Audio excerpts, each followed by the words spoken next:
Here. Kokendorfer is absent with notice. Jackson. Here. Lubes. Here. Joliet. Here. Nelson. Here. Madam Chair, you have a quorum. Excellent, thank you. Next up, let's all stand for the Pledge of Allegiance. I pledge allegiance to the flag of the United States of America and to the republic for which it stands, one nation, under God, indivisible, with liberty and justice for all. Next up, we'll move on to approval of the minutes. We've got two meetings to approve minutes of. We've got item A, which is committee minute from September 14th, 2021, and committee minutes from September 28th, 2021. If there aren't any corrections needed, do we have a motion? Motion by Commissioner Lube, support by Commissioner Joliet. All those in favor signify by saying aye. Aye. Opposed? Motion carries. Next up, we'll move on to the approval of our regular agenda. If there are any corrections or changes, do we have a motion? Motion by Commissioner Lubes, support by Commissioner Jackson. All those in favor signify by saying aye. Aye. Aye. Opposed? Motion carries. Next up, we'll move on to public comment. As a reminder, this public comment is for items related to the agenda. We have 3 minutes. Is there anyone from the public who would like to address the Legislative Affairs and Government Operations Committee this morning?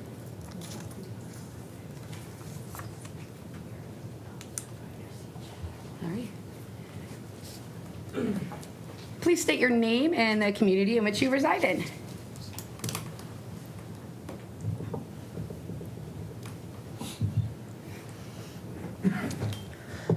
Good morning, Good morning. Commissioners. My name's Catherine Kennedy, and I'm from Lake Orion. And there was another meeting, I thought it was this meeting on the 14th, where the executive officers were going to do 0% salary increase for those staff.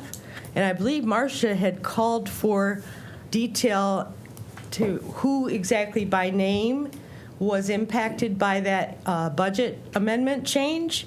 And I never saw anything like that, so I don't know if it just kind of got fallen by the wayside. I think Marcia was the one that actually had requested it to be presented before the 9/29 board meeting.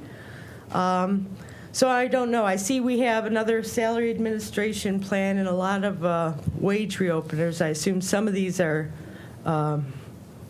union negotiated, but we've had an awful lot of increases in salaries of the staff at a time when we've lost 25% of the businesses. So I'm very concerned about the inflationary pressure that's being put on by creating so many positions and departments especially. The Department of Environment and the Public Communications is a very big problem, especially since $1 million was taken from Homeland Security on the 15th after the budget hearings were done and moved to Mr. Coulter's Public Communications Committee to staff 15 people to have centralized communication for our county. I object to these socialist agenda items, and I really am very concerned about the entire direction of our county, putting in these programs that are permanently going to inflate the cost of every ounce of county government and are not in the best interests of our citizens and do not protect the citizens, which is the number one job of the government, is to protect and serve the citizens, not those that want to overturn our government. Thank you. Thank you, Ms. Kennedy. Is there anyone else from the public who would like to address the Legislative Affairs and Government Operations Committee? If so, please come forward to the head of the table. Please state your name and the community in which you're residing. Good morning. Good morning. My name's Tasha Shergan. I'm from the Clarkston area. I just want to say that I'm in complete agreement with Catherine Kennedy and what she just said, and keeping the budget, I don't know the exact words to say, but being able to support the citizens of this county the best we can is your number one job. So just know that we are watching and we have expectations of each commissioner. Excellent. Thank you. Is there anyone else from the public who would like to address the Legislative Affairs and Government Operations Committee this morning? Alrighty. Seeing none, I will close public comment. Next up, we'll move on to number 8, which is our consent agenda. We have 4 honorary memorial. Communications, did you do 7?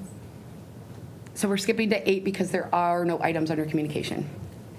Under the consent agenda, we've got 4 honorary memorial resolutions. Item A, resolution declaring October 2021 as Domestic Violence Awareness Month in Oakland County.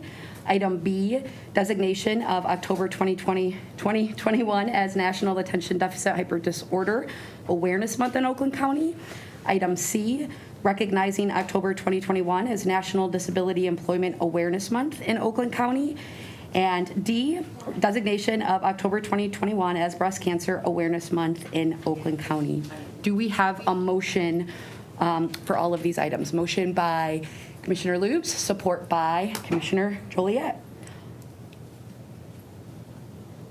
And Pam, voice vote or roll call? On the consent agenda, Thank you. Commissioners Gershenson, Yes. Jackson, Yes. Lutz, Yes. Joliet, Yes. Nelson. Yes. Madam Chair, you have 5 yeas and 0 nays. Thank you. Next up, we'll move on to the regular agenda. Our first agenda item is we have a presentation by Jim Ryan with a legislative update. I believe Jim is joining us virtually.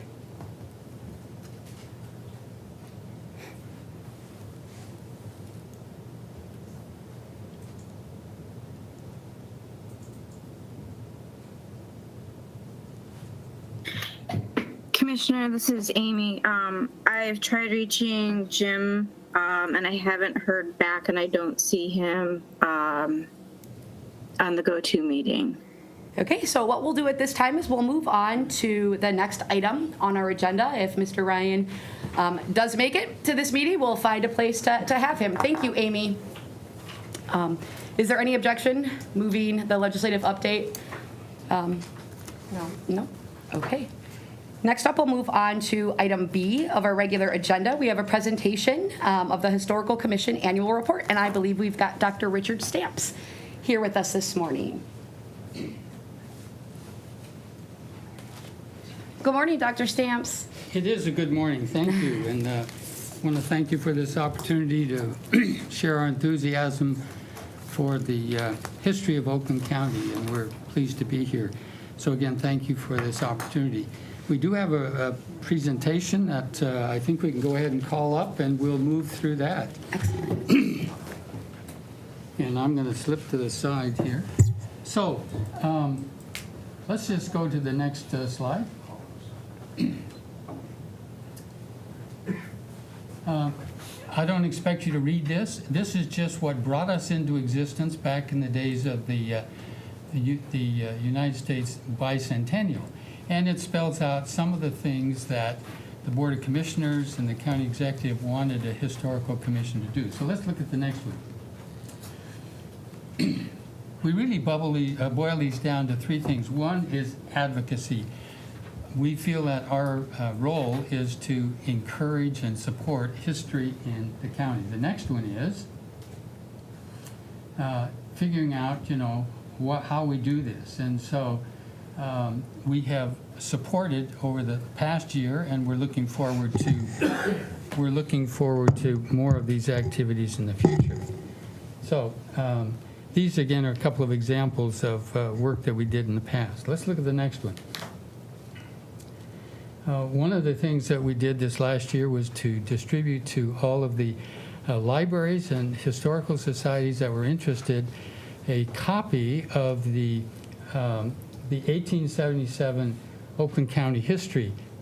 And we'll talk about that a little bit more because we have a nice display. And so one of our commissioners, Jim Kraft, he went and visited and made presentations to each of the libraries explaining the book and then making a presentation. Several of the libraries have the old books, but they're so fragile you can't touch them. So we were able to get newly bound reprints and make them available to the citizens. Let's look at the next one. We also try and work at collaboration, that is working together with other groups and feel that's an important part of our role. So next. We've been collaborating on the state level. We'll look at an example of that next. And we worked last year to help pass the tax incentives for preserving historical structures. Next. We've worked with the Freedom Trail, and one of our commissioners on the left was very active on the state level, but she was on our commission. Although she had to resign because she's a PhD candidate down at Wayne State, and so we lost her, but we'll talk about replacements in a moment. Next, as an example, on the county level, we've worked with the History Coalition, and we've worked with the Cemetery Committee in trying to promote and encourage historical activities. Next one. We work with economic development and helping to assess certain structures that have historic value and trying to provide education about those. Let's look at the next one. We used some of our resources this last year to create a plaque for the bicentennial, which COVID-19 we took a hit, but we did create some activities and some memorials. This is a plaque that's at the Oakland History Center on Cesar Chavez Boulevard, previously Oakland Boulevard, previously Dixie Highway, previously the Saginaw Indian Trail, and at the Wisner Mansion. And so this is in commemoration of our bicentennial. Let's look at the next one. We also were able to provide some resources in helping to do research, I think, for the suffrage movement and honoring that. Let's look at the next one. Again, working with the cemeteries, cemetery committee, we're trying to gather information before it's lost. Next one. We've also done research on some of the unique structures in the county. For example, this one, which is on the part of the Oakland County Park System. Next. And we've been working with different local historical societies, genealogical societies, and committees. Next. And these are just a couple of examples. The Preservation Clarkston was an effort between the high school and county parks. Again, the cemetery tours and so forth. Let's look at the next one. We also get called upon on occasions to try and identify particular artifacts that come to local groups. We try and help provide information. Like, what is it? Actually, it's a scoop, but it's a Native American scoop that's several hundred years old. Next one. We also feel, as part of our mission, it's education. And so we reach out in a variety of ways to try and share the education and information about Oakland County's history. Let's look at the next one, some examples. Just by raise of hands, have any of you seen this display? Well, we hope for you to see it soon. It's hidden away in the lobby right outside the entrance to the assembly room up here.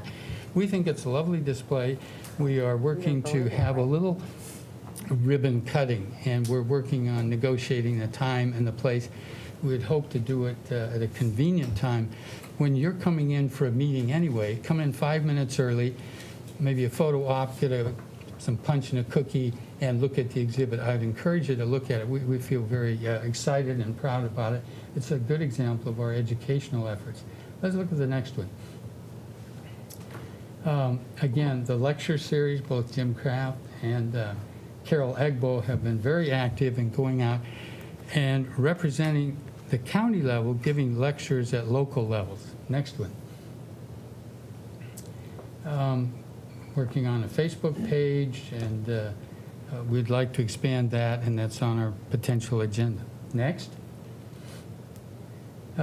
we were able to create last year. Some of you may recognize this little booklet that we put together, and it was a nice little piece about the bicentennial. Does anyone know what the population in Oakland County was in 1820 when we became a county? 336 people. Wow, what a change we've experienced. Well, we lay out some of that in this little booklet. Let's look at the next one.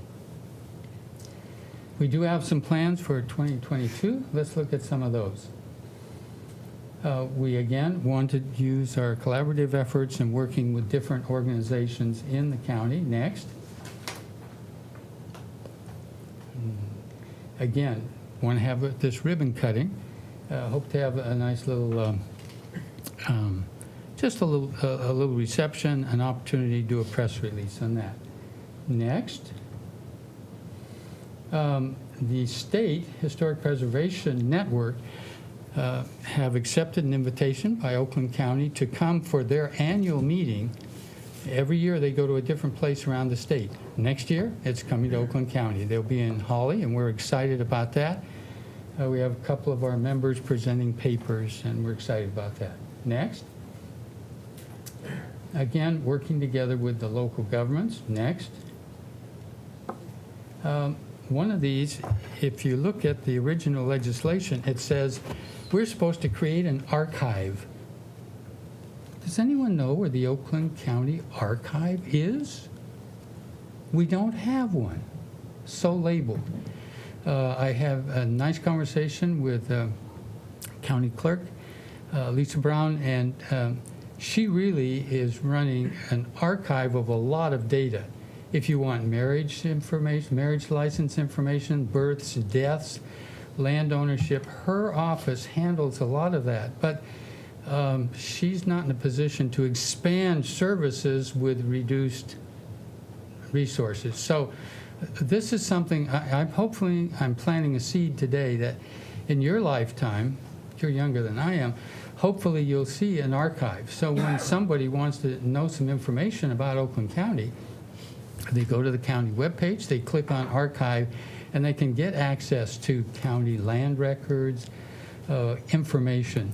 So this is one of the projects we're working on, archives. Next.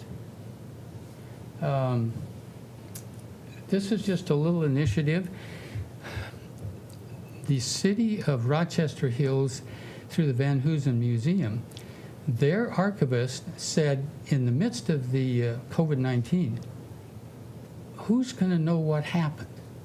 So she aggressively started collecting materials. She got a box and started putting things in the box. She started going down the street, taking pictures, closed due to the, to the COVID-19, or sorry, no service inside, and started collecting materials.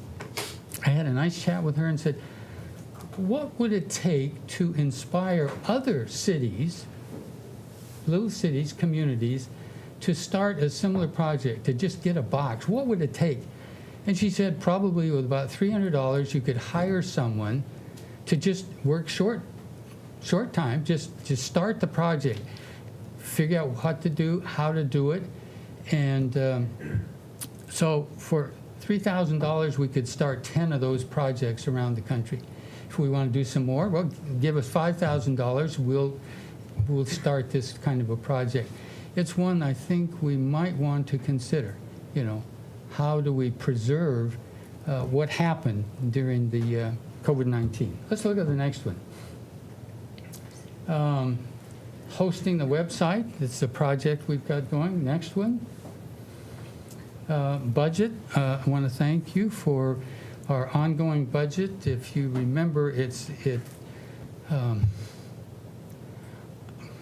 what is it, $2,500? Fortunately, we were able to roll over some of the funds we didn't use last year because of canceled activities. So we have a little bit more this year, but yeah. How do I say this delicately? It would be nice if we had a little more. But, yeah. But anyway, okay, let's look at the next one. We're thankful for what we've got. So here we are. We're a group of enthusiastic individuals. We want to preserve, we want to educate, we want to collaborate with others, and we want to just preserve a little bit of our history. I will let you know that we had 3 of our commissioners, one back to graduate school, one had a job opportunity, and one had a family responsibility. They had to resign. But we have in the pipeline 3 folks who have submitted their paperwork according to the format.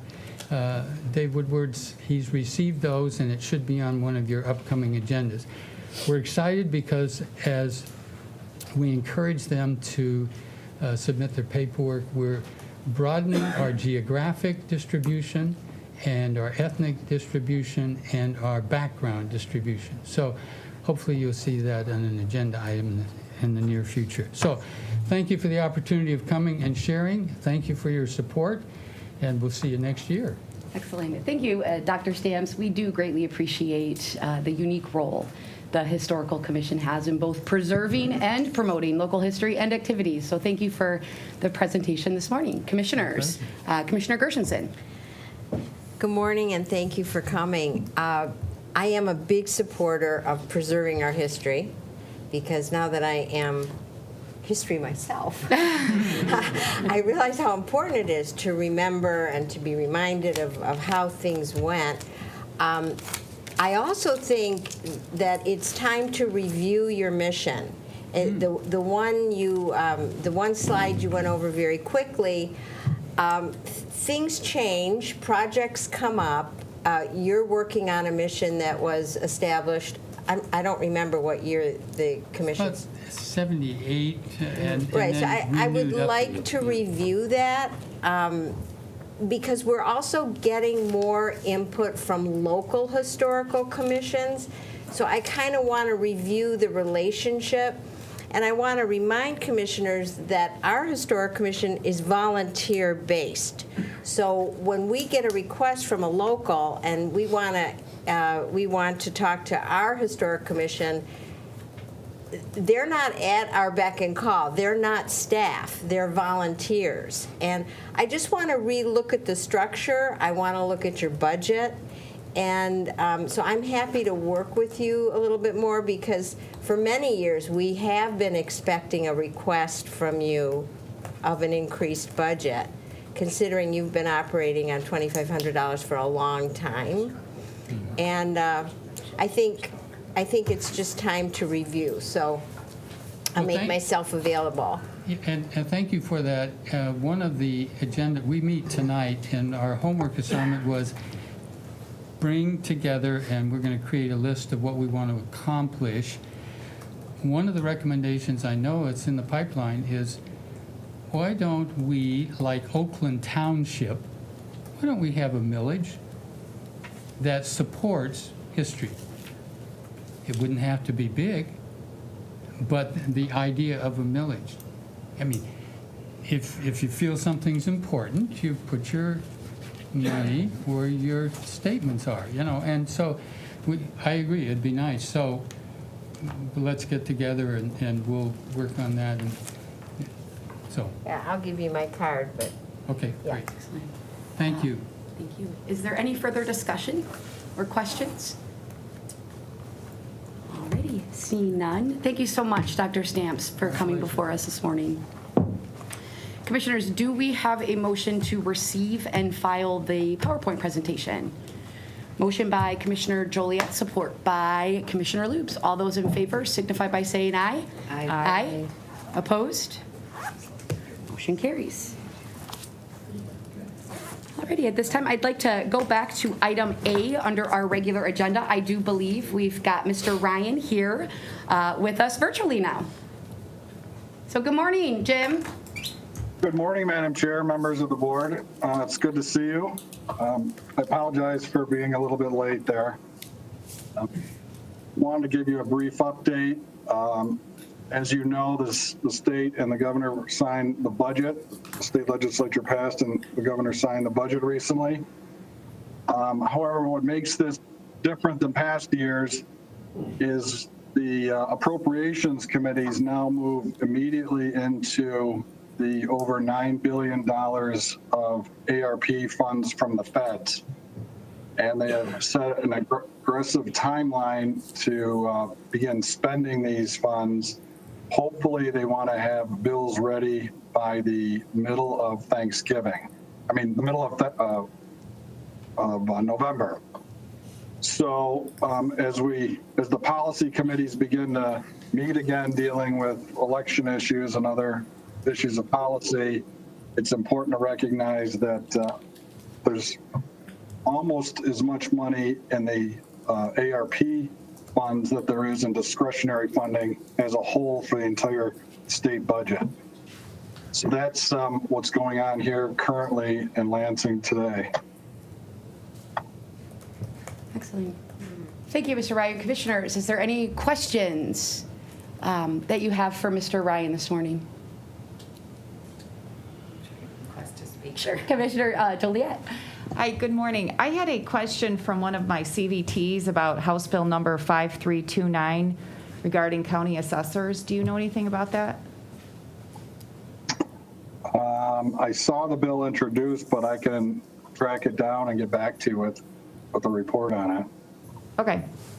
Thank you. You're welcome. Any other questions, comments for Mr. Ryan? Wow, it's an easy morning there, Jim. Thank you. Sorry. That's all right. Thank you for joining us this Firing morning. up quickly. Yeah. Well, we do appreciate it. Thank you. Have a great day. Thank you. You too. Thank you. Alrighty, next up we'll move on to item C on our regular agenda, resolution online property records, search updated fee schedule. Do we have a motion? Motion by Commissioner Lubes, support by Commissioner Joliet. Good morning. Good morning. Good morning. I think the clerk's joining us remotely. Can you hear me? Yes, we can hear you loud and clear. Good morning, Lisa. Wonderful. Good morning. First, I want to thank you for taking up this resolution. We are just about ready to go live with our new platform. And I think Dr. Stamps kind of teed me up quite nicely there. Before I get into it, I want to introduce Fred Miller, my deputy, and Ben Montgomery is new to the county. I swiped him from Wayne County. He is my new chief deputy register. So say hi, guys. So the resolution that we have before you this morning is an updated fee schedule for to get a copy online of our property records. So for the last, well, since 2014, I think 2014 is when I brought on the Super Index. We've really had two searchable databases for property records. And I will say that professionals have used the traditional because that was always there. That was our land access. And the way that we charged on that program was you paid to search. With the Super Index, it is search is for free. So if you, like, people call me and say, I'm worried that somebody put a lien on my home. You can go into the Super Index and look to see what documents are on your property or in your name or however you want to search it by. You won't see the whole document unless you pay. So, but you would be able to see what documents are there. So I can look up for somebody and go, nope, the last thing that was recorded was an assignment of your mortgage. There's no lien, other than a mortgage. You're good. And I think that having that kind of access to public records is very important. Accessibility has always been a priority to me.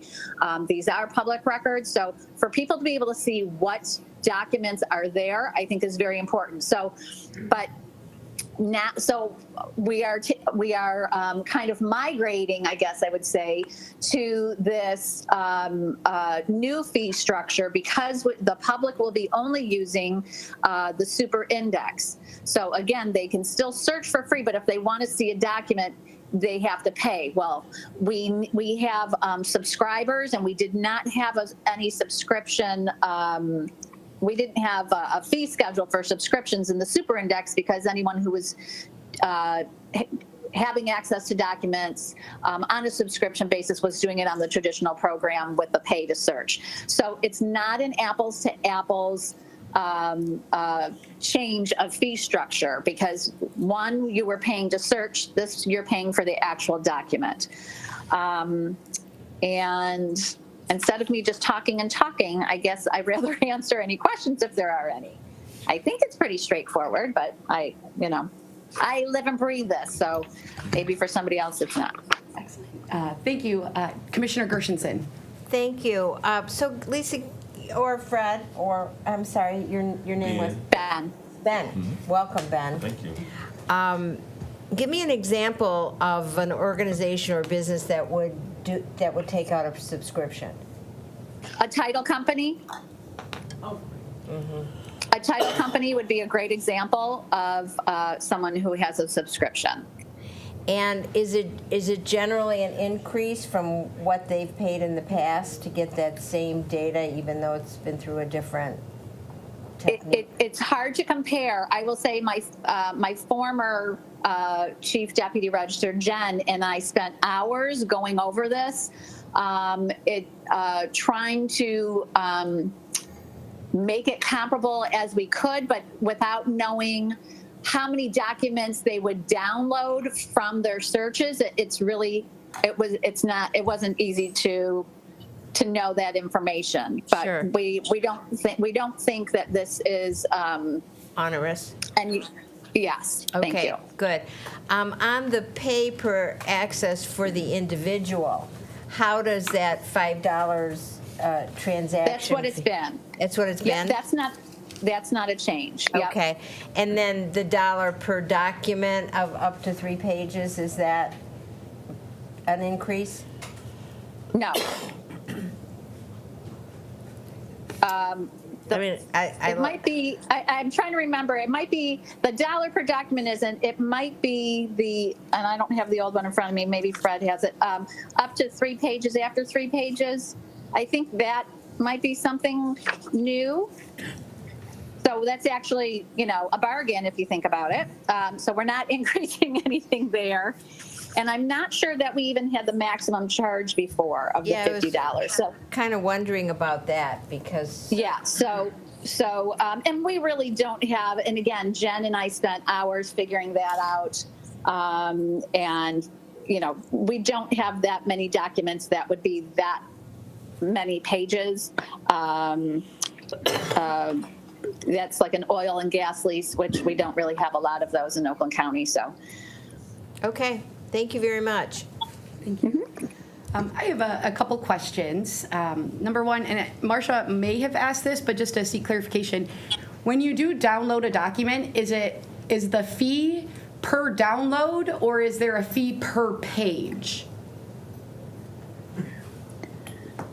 So it's kind of both, depending upon how many documents you're downloading. But the $5 is the overall, and then you have that document charge, $1 per document, up to 3 pages, and then that 50 cents per page after. I see. So, but if you're doing more than one document, right? So there's the one $5 transaction charge, and then you're going to the document charge for each document. Okay, thank you. And the last question is, when is the new fee schedule expected to be implemented? Well, we're now going to go live October 18th if everything goes well with the resolution. Excellent. Thank you, Madam Clerk. Commissioners, is there any further discussion on this item or additional questions? Commissioner Loops. As a resident, if I want to look up my house, so it would, and there are 3 pages on it, so the total cost to me would be what, $6, $7.50? $6. And that's if you wanted the whole document. Yes, if you just want to see if there's a document there, then that's free. Okay. And I will do a little commercial if I can, once again, because people do, like I just said, people do call to say if they want to know if there's a lien on their home or something like that. And I will say, especially as elected officials, you should all be signed up for Property Records Notification, PRN, my program that would, it's like a Google alert on our property records, and you get an email if something, you have to create an account, but if something is recorded on your property, you'd get an email notifying you. Sorry, I have to do my commercial. Excellent. Commissioner Gershenson. So will this be a revenue generator for you, cost neutral, or? It's hard to say on the subscription level which, what impact this is going to have. Again, because it's not apples to apples. Like I said, Jen and I worked really hard to try and figure this out. And I mean, time will tell. It may be that in a year I come back to you with changes just to see like how it impacts a couple of the line items that this revenue goes into in the general fund. But I don't view it as, I don't foresee it being like a huge increase or anything like that. That's not what I was looking to do by any means, so. Okay, thank you. Alrighty, commissioners, is there any further discussion? Commissioner Jackson. Just a quick comment. I just want to say it sounds like a really good program for our residents. And I know in the past, during the Great Recession or prior to it, when a lot of property was moving around, I am glad to see Mr. Montgomery join the staff coming from Wayne County, because we all heard about a lot of the ills that was going on in Detroit and clear titles and things like that. So I'm sure that your eye is going to be a good one here for our county. So welcome. And thank you, Lisa, for this program. I'm sure that it will help our residents in their realty transactions. Thank you. Thank you. Thank you. Any further discussion on this item? Alrighty, see none. Madam Clerk, if you don't have any objection, I'd like to make an amendment to correct the date from October 14th to October 18th. So do we have Whereas? do we have Okay, I see what you're saying. I don't, I think that's okay. Fred, are we okay with that? If Sorry, I could, just- the team, so the 18th is a Monday. That's our technical go live date. Our vendor is going to be in over the weekend, kind of installing, so there might be a period over the weekend. So if maybe as a compromise, we could say the 16th. The 16th? Okay. So I'd like to make a motion to amend the final whereas statement on this resolution and change the new fee schedule from October 14th, 2021 to October 16th, 2021. Do we have support? Support by Commissioner. Well, who's going to move it? Oh, I did. Oh, you're going to moving it? Yes.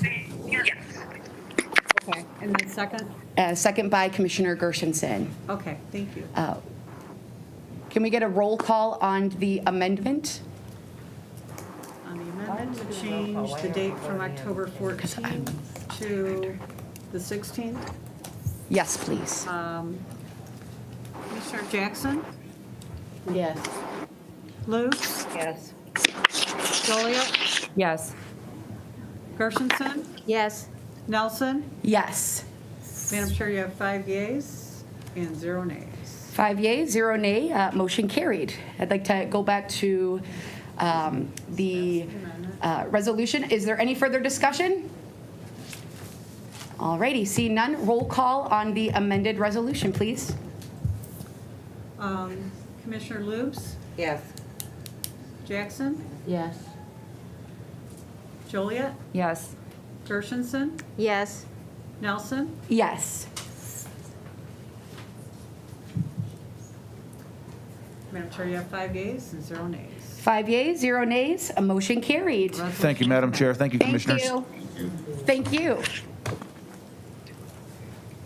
Next up, we'll move on to item D of the regular agenda, grant acceptance, fiscal year 2022 MIDC, creation of Indigent Defense Services Office. Thank you. Good We morning. need a motion. Oh, do we have a, it's a really important one. Do we have a motion? Motion by Commissioner Lubes, support by Commissioner Gershenson. Good morning. Good morning, Commissioners.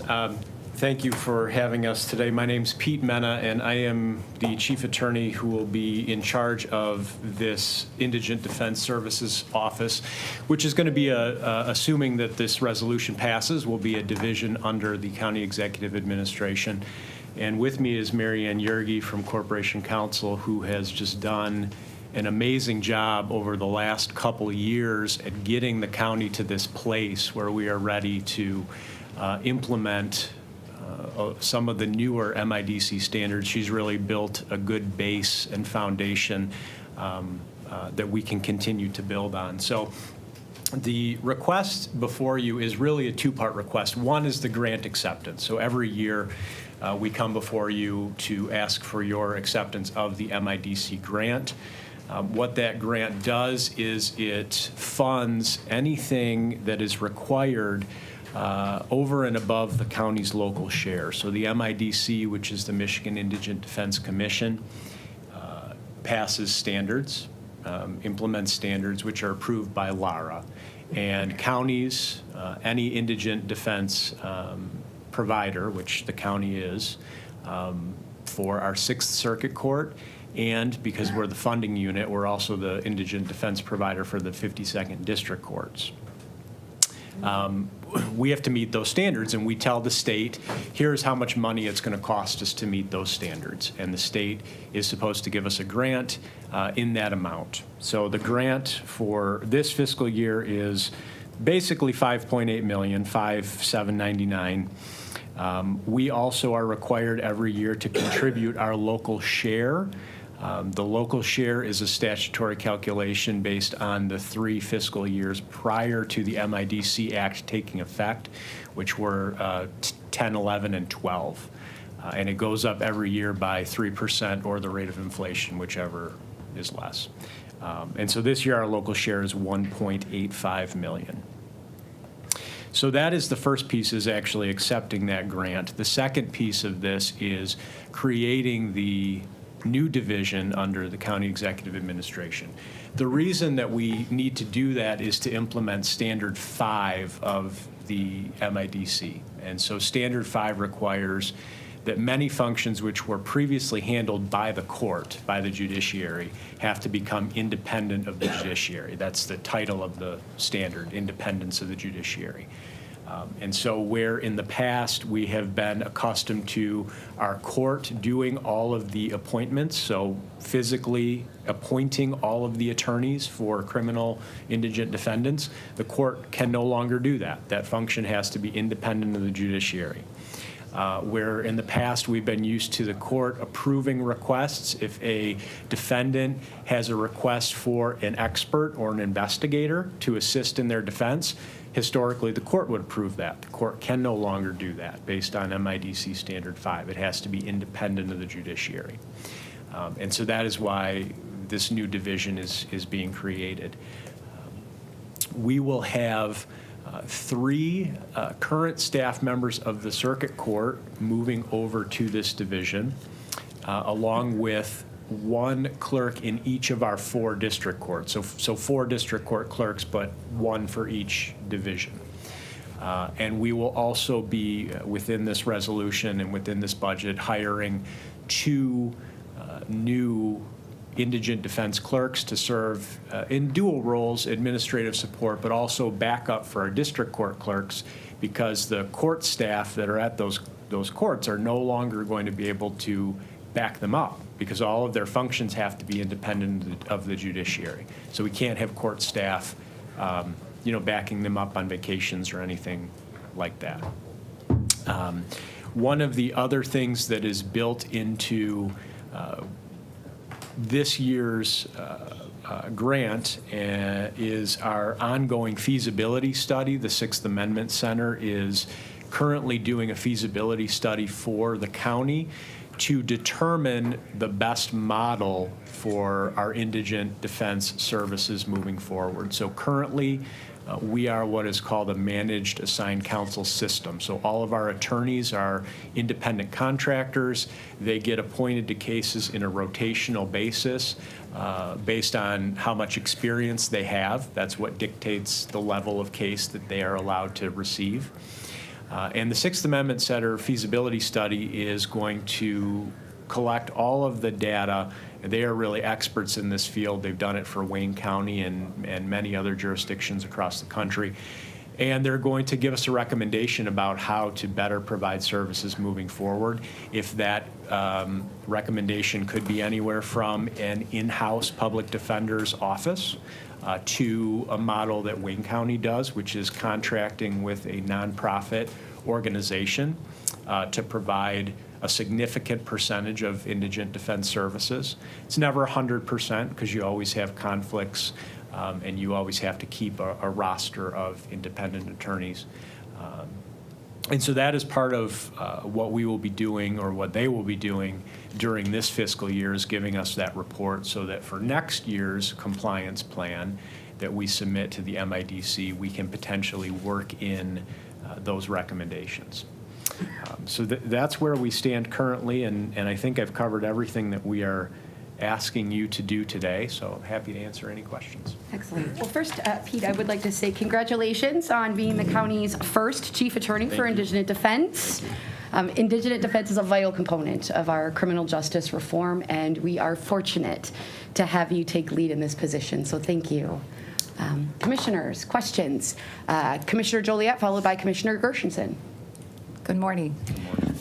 Question, is this grant contingent upon compliance with the 52nd District Court's layout in terms of, coming from a local government, I know this very well, that they're supposed to have a room for the defendant and the attorney, appointed attorney, to meet separately?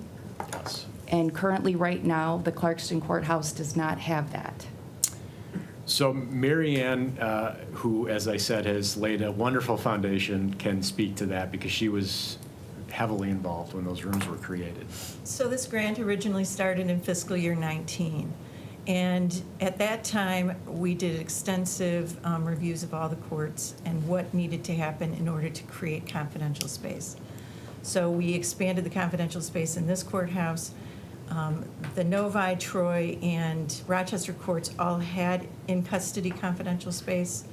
Clarkston is a leased building. And at the time, it was going to be a significant, probably between $250,000 to $500,000 to create that space in a building we don't own.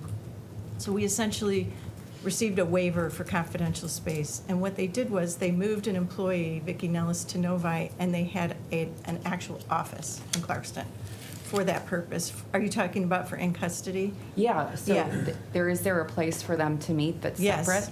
And where is that? It's just off the counter toward the back hallway of the judges. It's Vicki Nellis's old office. Okay. If you know that employee, I'm not sure. I don't know in that any employee, event, but I know that layout. We did get funding for the last 2 years, but that funding has been removed because of the different changes of movement of prisoners in that court because of COVID. But we did get funding for an extra deputy in the Clarkston court to provide that movement from lockup to that office. Okay, for transfer, okay. All right, thank you. Commissioner Gershenson. So just to clarify, are you saying that the Clarkston confidentiality room is in Novi? Or No. they were able to move a person from that court to open that space? Yes. Okay, because confidentiality was a huge issue for me in supporting the increase to that budget of that particular court. Pete, can you explain to me what was the thinking of needing to separate indigent cases from the court? Well, I think that the background to this is a long-standing belief, which certainly there were disagreements. I don't know that it was a belief across the board, but it was the belief that carried the day, that when the judge is directly appointing the defense attorney who is going to appear before her in a case, that creates a perceived conflict of interest. The defense attorney might want to curry favor with the judge instead of helping or providing the best legal assistance she can to her client. I understand that. Thank you.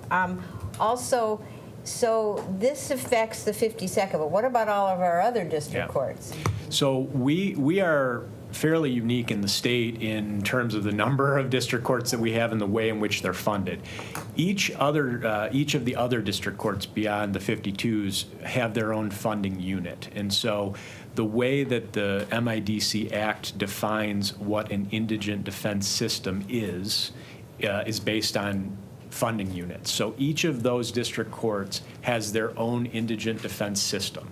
And so, for example, the 43rd District Courts, they will have their own indigent defense administrator, whatever that position title is, and that person, again, will be independent of the judiciary and appointing just for the 43rds. Same in Southfield, 46th District Court, same thing, all across. So were they given a grant where the Yes. locals were, so Yes. it's not coming out of their budget? Correct. And then they all have to comply with space and? Correct. Say, okay. Yeah, well- they do the exact same thing that we're doing here, just on the local level. Well, I know that this created a lot of anxiety when it was first introduced, and I want to thank Ms. Yergi for her work on straightening this out. Here we are, I don't know how many years later, when it's actually happening. And we have the room in our courts too? For confidential. Yes, so there's out of custody space and the in custody space. Because when it We was do. first introduced, there was tremendous panic that it was going to cost so much money rebuilding court spaces for us in this building.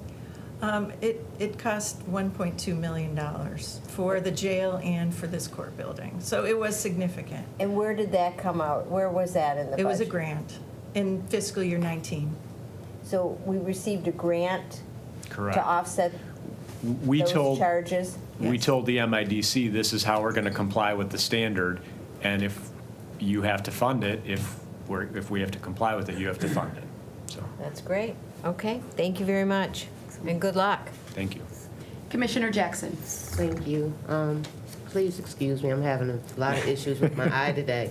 But I just wanted to ask, further recommendations may make the way for a local public defender's office.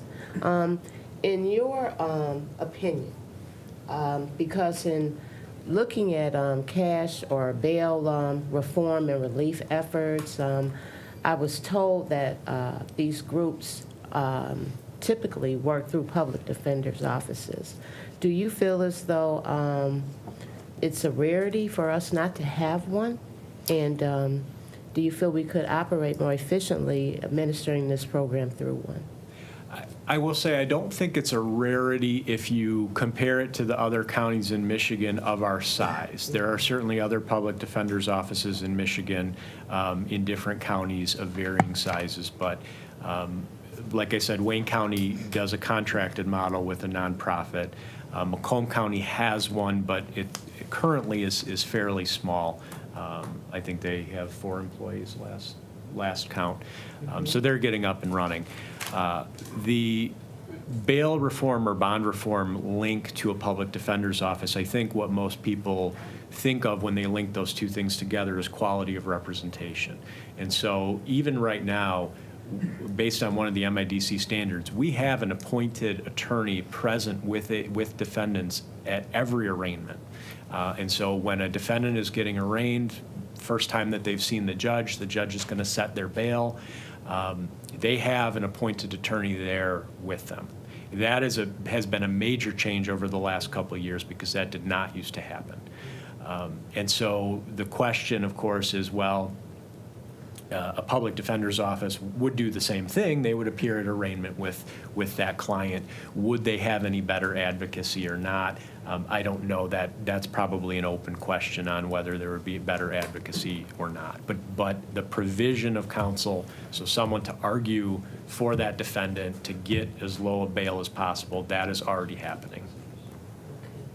Thank you. Thank And in the future, we'll play out to see if that does occur, if we do have an office, whatever model.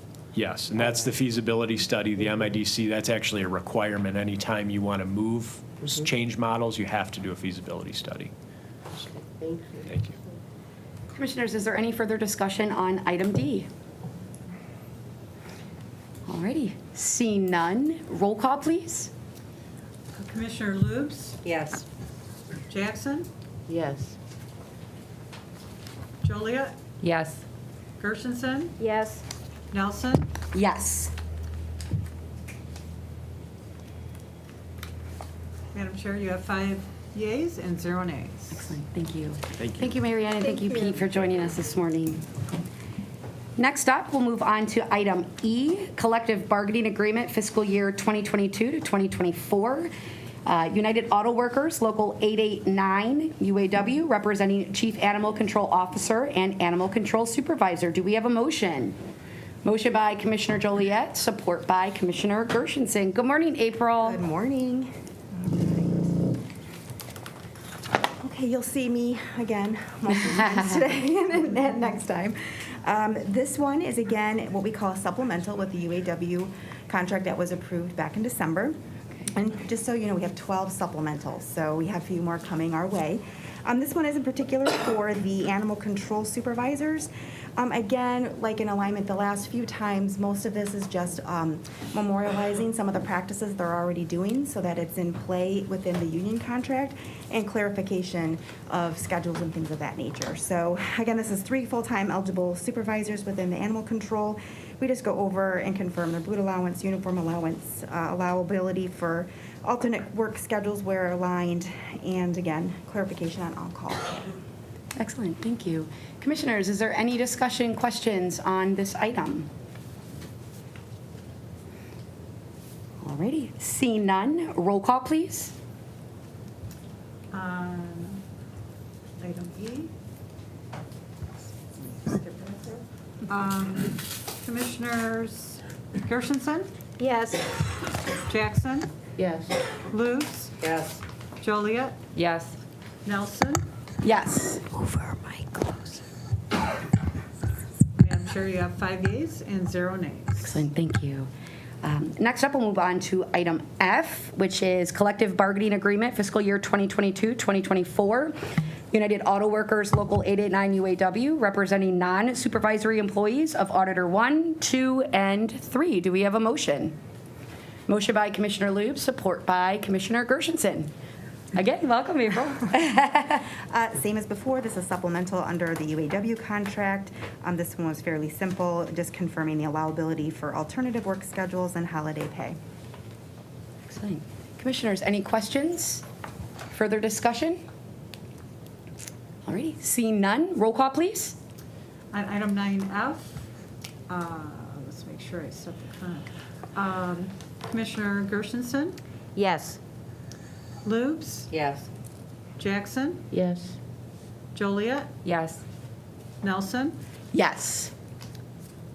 Madam Chair, you have 5 yeas and 0 nays. Excellent, thank you. Next up, we'll move on to item G, collective bargaining agreement fiscal year 2022-2024. United Auto Workers, Local 889 UAW, representing supervisory and non-supervisory employees of the Management and Budget Department. Do we have a motion?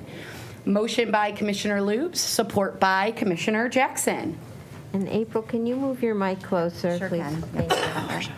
So just I want to also offer there might be some confusion. So the UAW is allowed to card check based on classification or department. So some classifications, like you saw the auditors, wanted to be their own supplemental, and then some just went by department. So you'll see here the M&B department as a whole is covered under this particular group. So you'll see here under equalization, again, they're out in the field, so we address their boot allowance and their equipment that they might need outside. And then we have we wanted to memorialize a recruitment and retention incentive they have for assessors at a higher level.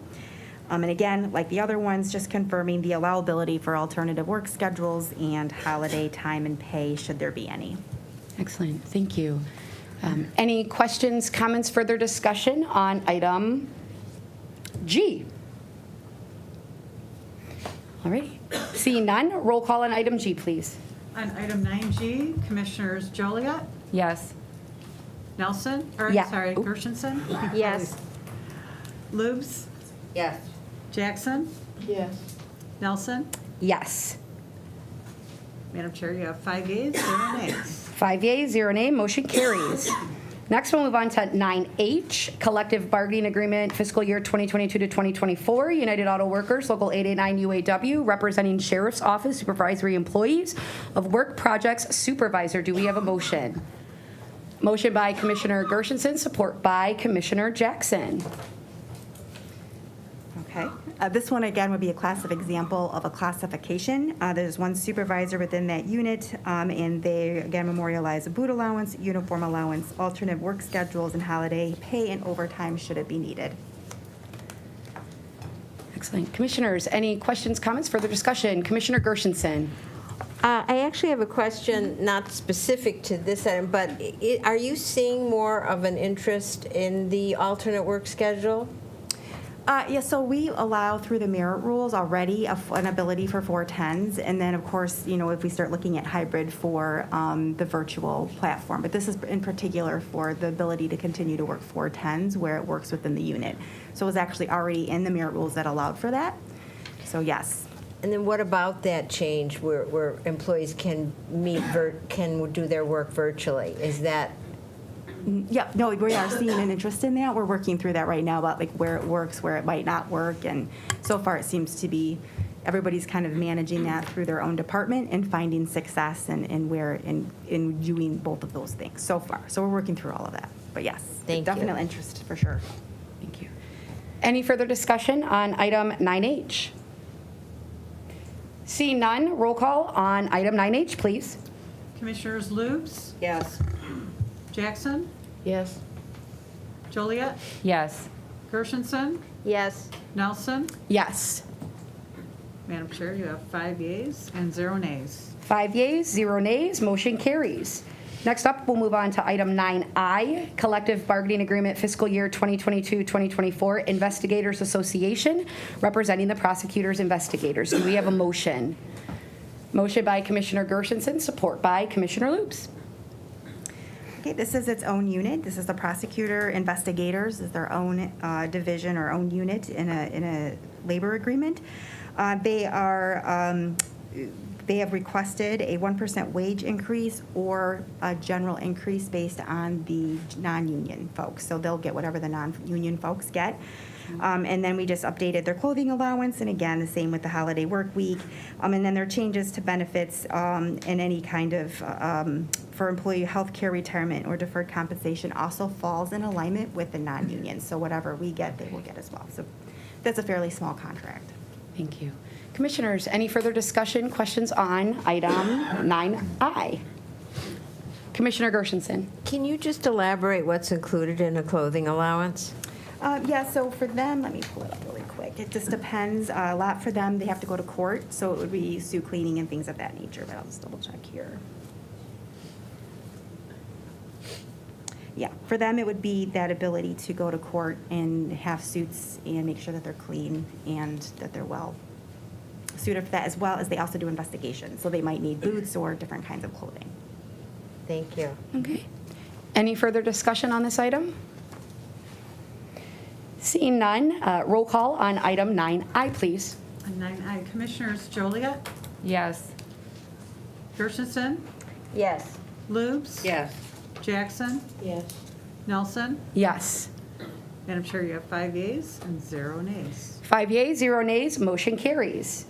Next up, we'll move on to item 9J, Budget Amendment, Salary Administration Plan, third quarterly report for fiscal year 2021. Do we have a motion? Motion by Commissioner Lubes, support by Commissioner Gershenson. Good morning, Heather.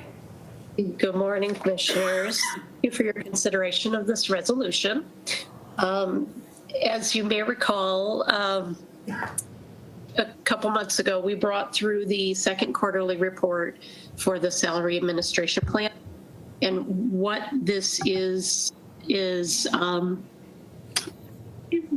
departments and employees are allowed to request studies of either classification or salary grade review. It's based on any changes to the essential job functions or qualifications of a classification. So what's before you today is all of the salary grade review studies that were completed through August of 2021. And this report creates 5 new classifications.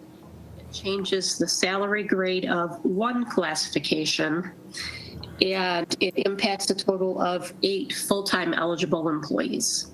And I'm open to answer any questions you may have.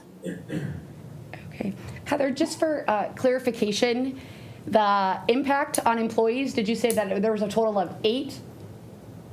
A total of 8 employees, yes. And are those full-time positions? Yes, yes, they're all full-time.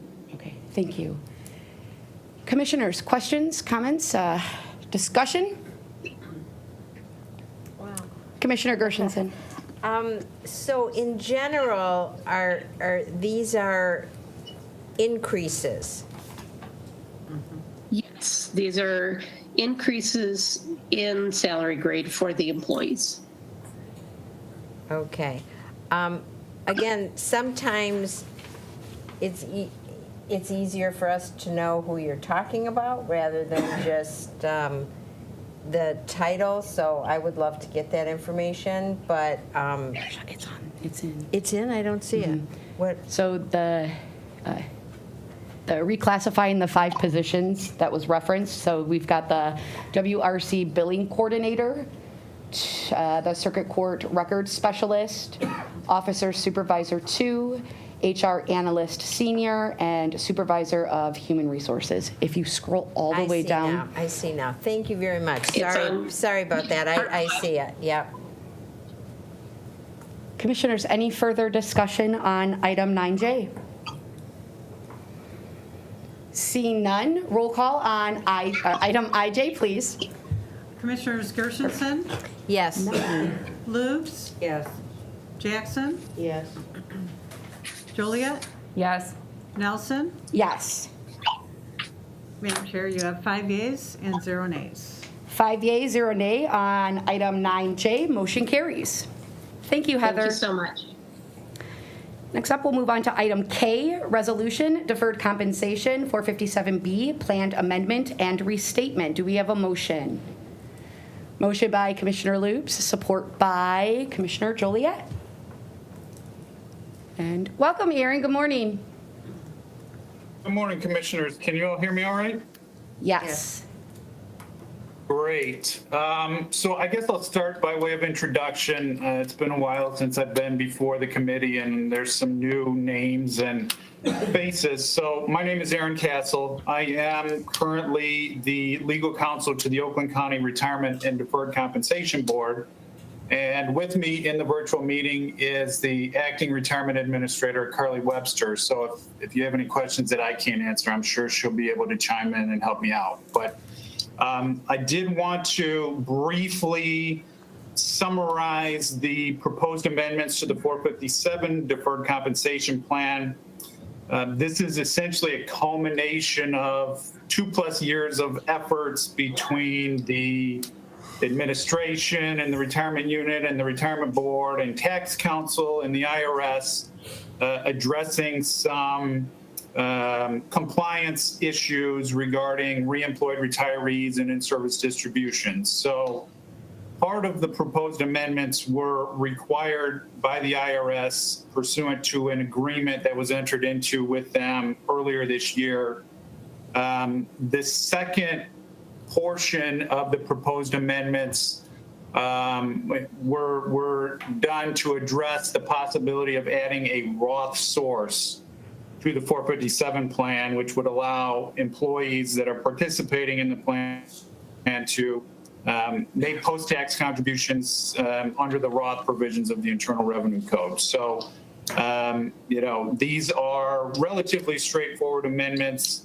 I believe you have a copy of a marked version of the 457 plan, and I'm happy to address any questions at this time. Thank you, Aaron. Commissioners, any questions?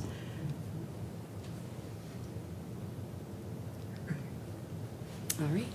Seeing that there's no further discussion on item 9K, roll call, please. On item 9K, Commissioners Lubes, Yes. Jackson, Yes.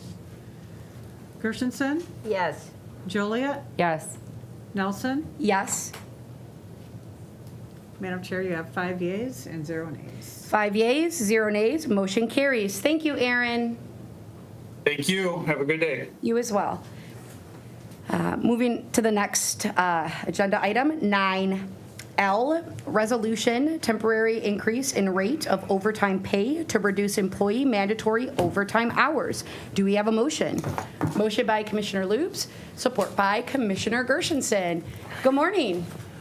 Good morning, Commissioners. Under Sheriff Mike McCabe, Gay up here, our CFO, and this is Brian Partogian, who is a member of the Executive Board of the Oakland County Deputy Sheriff's Association. I'd like Brian just give you a little background about him. He's been a longtime employee, and just so you know who he is and why he's here today. Good morning.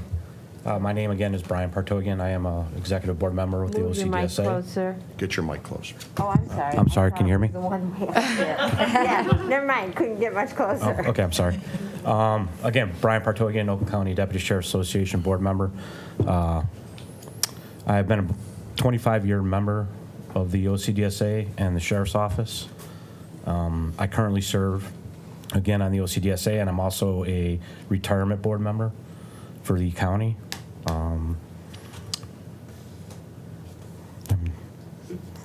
That's it. He's a good guy. Yeah. I just want you to know who's sitting there with you. So I'll give you a little history on why we're here today, okay? When I hired in the department many, many years ago, we'd have openings. I competed against 800 other people for 6 openings. And you've all heard this before. This is a problem. It's not only in Oakland County, it's statewide and it's nationwide. We have a huge amount of vacancies that we constantly struggle to fill. And I'll focus in on corrections first. Our corrections deputies do a great job. They work under very difficult circumstances within our correctional system. 45%, almost 45% of our inmates are on psychotropic meds. We have what is called K-Block, which houses nothing but people with severe mental disabilities that are in single cells, that there's actually a need probably for more. But as you know, when Governor Engler closed the mental hospitals down, jails became a dumping ground. And my boss, Mike Bouchard, voted against the closing of those hospitals, just so you know, while he and John Engler saw eye to eye on a lot of things. They did not see eye to eye on that. But it is what it is. So we deal with that extremely difficult situation. We currently have 36 corrections deputy 1 vacancies.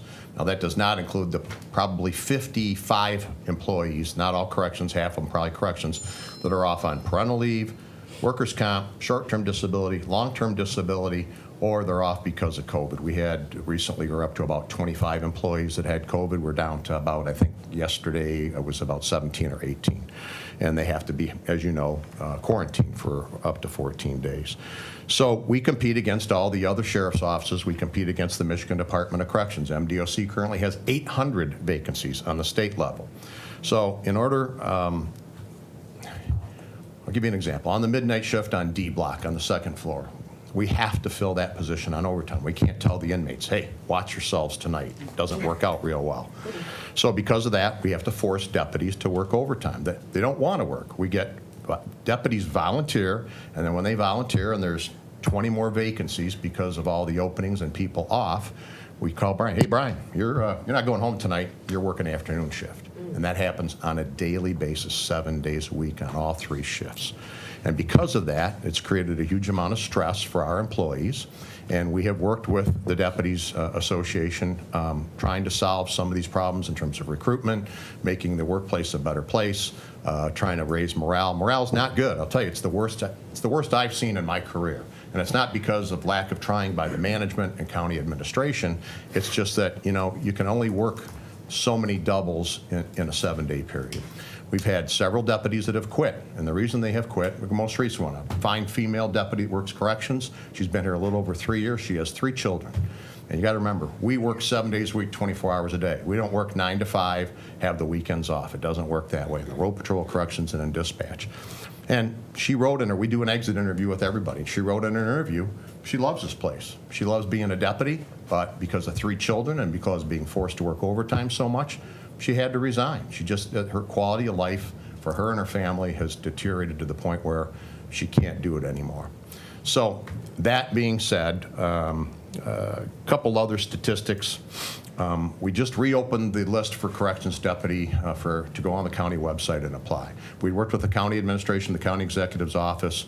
We've we had a a hiring bonus for dispatch. We have, by the way, right now, I said we have 6 vacancies in dispatch. We have 11 on the road. The road's a little better in terms of being able to hire because we can do lateral hires. We worked out an agreement with the union. We promote one from within and we hire one from outside.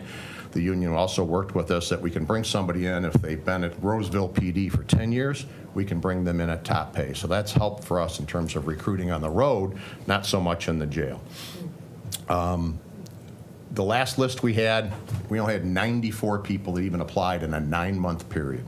We just opened up the list last week again, and we have instituted a hiring bonus for corrections. So if somebody hires in, they'll get a $3,200 bonus, just like dispatch. If a deputy or an employee of the sheriff's office, Brian goes out and recruits somebody, and we hire that person, that deputy or that employee will get about a $1,270 bonus for recruiting for us so we can fill these vacancies. So you can see we're doing everything and anything we can, but we are still forcing people 3 and 4 times a week. Okay, we have people that, they just don't get a day off. We've worked and worked and worked with the union and administration. We've implemented several things trying to reduce the forced overtime, and we came up with this plan of the worst time to force people is on Saturdays and Sundays. And so what we proposed to the county administration and the deputies, actually Brian here, is his idea, I got to give him credit, and we worked with them to hopefully reduce some of the forced overtime so that, Commissioner, you want to work Saturday and Sunday, well, we're going to pay you double time. And that will maybe save Brian from being forced to work overtime and he can go home. So it's going to be an experiment. It'll be an 8-week experiment. We'll pay for it out of very favorable variances in our budget from the vacancies that we have. So it's not worth that we're asking you for more money. The money is there in our budget. So that's pretty much the Reader's Digest version. I could go on and on and on about this. I do all the hiring and firing for the boss. I can tell you, we are not going to lower our hiring standards. We're just not going to do it.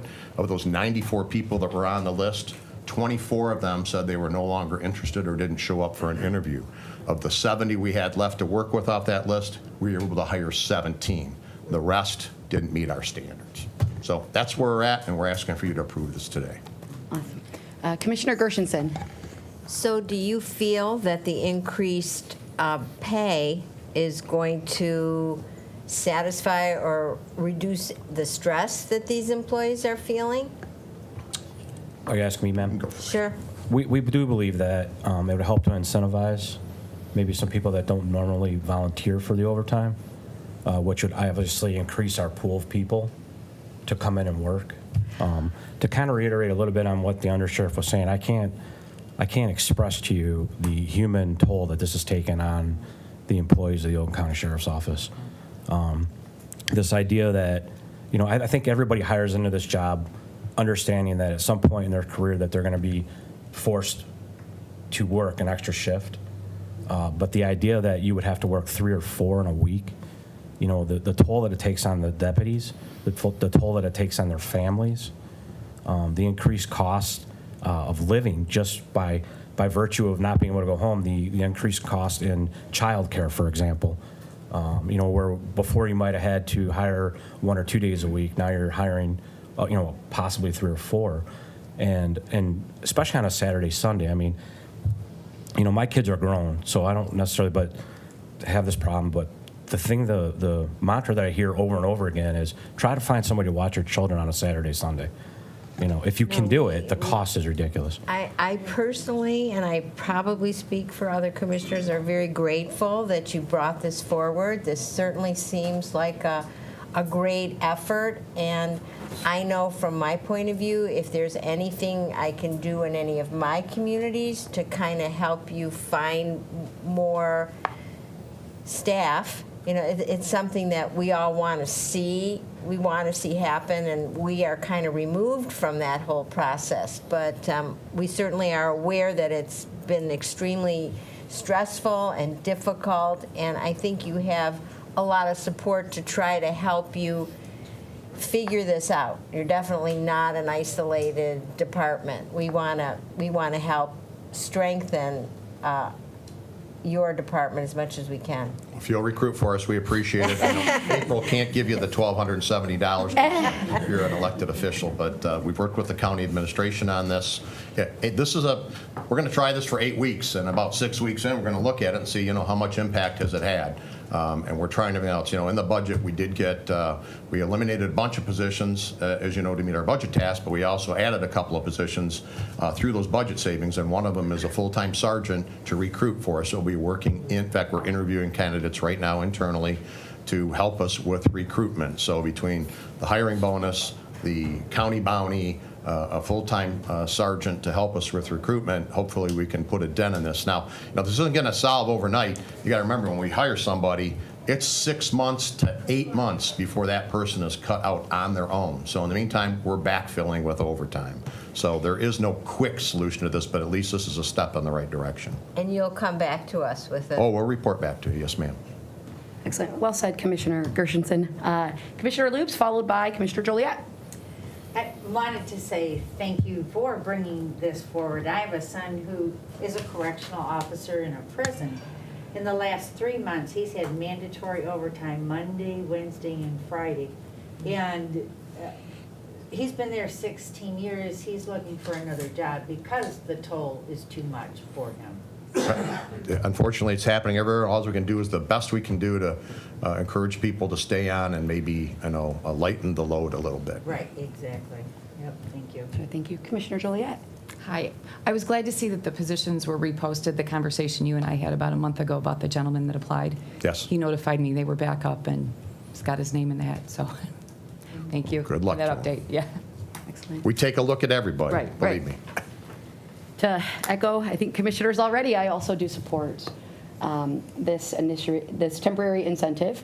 And I absolutely love how you included in evaluating at the end of the trial week, because obviously that data is going to help drive the need for potentially extending this incentive pay. So thank you.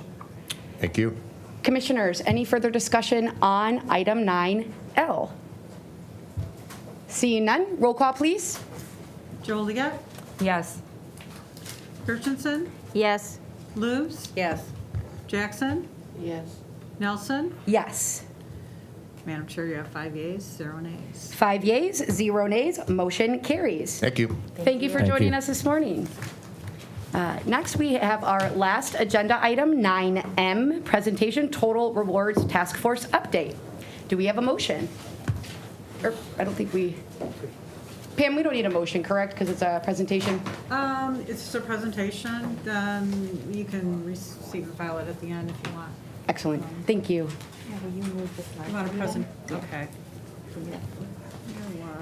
While she's getting Good morning ready- again, Good morning, April. Thank Yeah, let me you. get that. While she's getting ready, I'll give you the quick overview. Sure. I talk fast, and I can either slow down or I can keep it going because I know you have another meeting following. But what I wanted to do is report out where we are as it relates to the employee task force that we created on total rewards. As you know, as part of the process of when we implemented the comp study, was we wanted to take a look at how we could save costs as it relates to healthcare. And what we did is we created an employee task force that included multiple employees, which we'll go over in just a second. And I wanted to talk a little bit more about the details of where we kind of have arrived and where we're going with our employee benefits, because I did promise the board a 5-year plan. And so I just wanted to make and take that opportunity to present that 5-year plan. There's no action that needs to be taken today. I just wanted to make sure that not only that Lago was informed, but I know that employees are asking as well. So this is a good avenue to kind of give an update on where we are. So if we're good, okay, awesome. So if you have any questions, just stop me. If I'm talking too fast, stop me, and we can go from there. So what we're going to go over today is a little bit about how we came to be and what data we used during this entire task force. So what you're going to see here is a lot of information on Oakland County versus benchmarks throughout the Southeast Michigan. We're going to talk a little bit about the historical benefit changes we've done, talk a lot about what we learned through this task force and the proposal that we're bringing forward and that we have been bringing forward with our unions. Interestingly enough, too, I always like to make sure that I regurgitate what I think I heard. And so far, with the union groups that I have worked with, as we've gone through negotiations, they have confirmed that I did do a good job of capturing the voice of that task force. And we'll talk a little bit more in detail about who was on that task force and how we came about that. But for the sake of comparison, I wanted to make sure that we're all on the same page. You'll notice in here we compare ourselves to private industry a little bit just so you can get a taste for it. But primarily, you'll see here what we call our benchmarked public employers. And here on this list, next slide, sorry. I apologize. That's okay. You'll see that we are, when we do that group comparison, it's Wayne County, City of Detroit, Macomb County, Oakland University, Oakland Schools, City of Troy, Genesee County, Kent County, and Livingston County. So we take a look at what other counties are doing, but also a few other areas within Oakland County so that we're trying to compare apples to apples, if you will. I know City of Troy is kind of an outlier there, but it's used a lot here in comparables. So you can see here, I believe Stephanie Bedricky is also online as well. So she is our supervisor of benefits, so she might step in some of these areas as well. You can see here on the next slide what's called the actuary plan value, meaning what is the value of our plan. So you'll see here we're going to focus on a couple of things. We're going to have the conversation regarding PPO1 will be the most, and why we do PPO1 is the majority of our employees use that particular plan. That's our ASR funded plan. So you can see when you take a look at the value of the plan, almost 97% of the value of the plan is paid for by Oakland County, 3% by the employees. So when you go back down in alignment with all of the other ones, you'll see in our blue, this is our first time you'll see that comparison number. The blue is what we call the PPO for all of the other communities, and the gold you'll see here are the private industry numbers, but you can see here that the actuarially plan design, if you will, for all of the other local units of government is about 87%. So just a high-level look at what we call the value of the plan. Next page. You can see here is just a very quick shot, an overview of what our current benefits are. And again, our primary focus for this conversation would be the PPO1. Our second highest number of contracts or employees that we use is the Blue Cross Blue Shield, which is considered the PPO2. And then we have ASR Benefit 3. Is our lowest number of contracts. Just to point out that our Blue Cross Blue Shield traditional plan is closed to any new membership. So that phases out as people leave, they can't come back in that plan. And then of course there is the HMO, the HAP is another 214 contracts. So you can just see here real quickly, and I think you guys have a copy of this as well, is just a nice overview and a shot of our benefits. When you take a look at PPO1, again, just for the sake of this program, you can see here that we have a deductible that's $200 for a single person and $400 for family. And in parentheses says select services. So this is not a normal deductible, if you will. Well, typically you go, and most things you have to pay a deductible for. But in this instance, it's only on durable medical equipment and long-term health care, like if you have to go into a facility. And that matters as we go into this conversation a little further. Next page. So here is our first look at benchmarking, and again, we did do the private industry just for the understanding of where we fit. But for the most part, really what we're focused on is the blue line, which is the benchmarking for the public groups.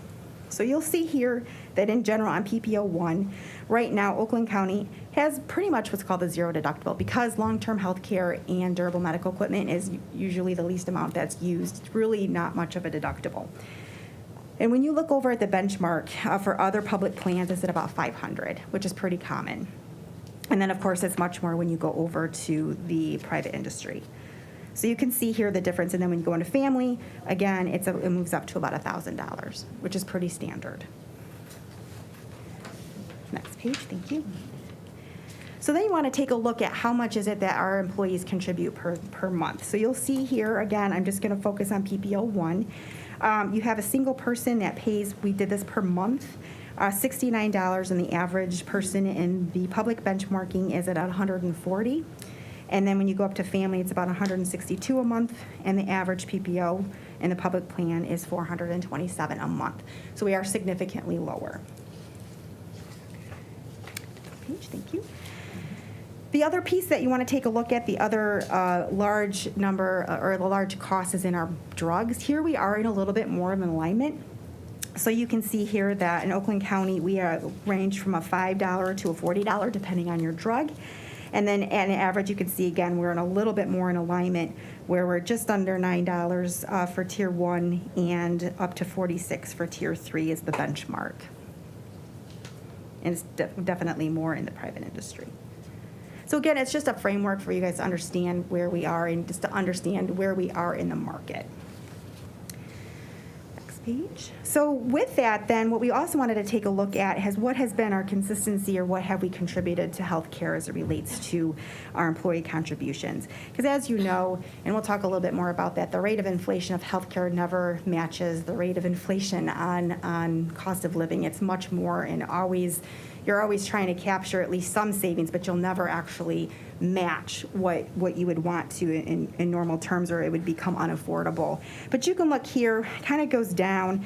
Really where the biggest change happened was in 2003. At that point, new hires had moved into a new contribution plan.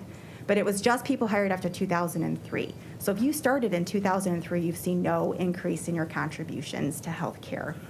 And it wasn't until about 2008 and 2009 that people who were hired prior to 2003 matched that increase. So in essence then, in 2009 was the last time that there was an increase into healthcare contributions, except for an increase in emergency room copays to $100 and an increase in drug copays.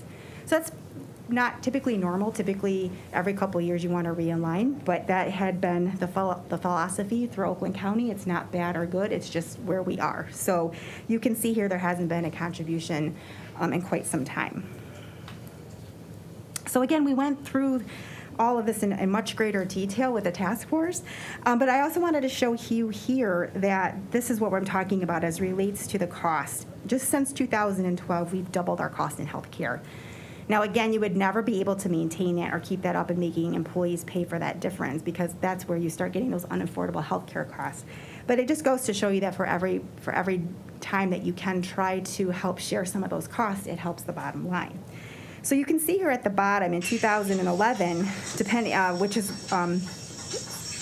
sorry. At that point, you can see that the employee contribution as a percent of costs was at about 13.5%. And the reason why you see in 2020 that it's only 9.8% is because as the costs go up and their contributions stay the same, the percentage of shared costs continues to go down. So you can see an average increase over the past 10 years when you take a look at our increases to healthcare have averaged about 5%. So it's pretty significant in the whole scheme of things, given that we have about $56 million just in active employee costs for healthcare. So let's talk a little bit about the task force. So now that you have the history, and this is the history we went into, I would say probably 7, 8, 9 meetings with these teams with about 2.5 hour meetings each.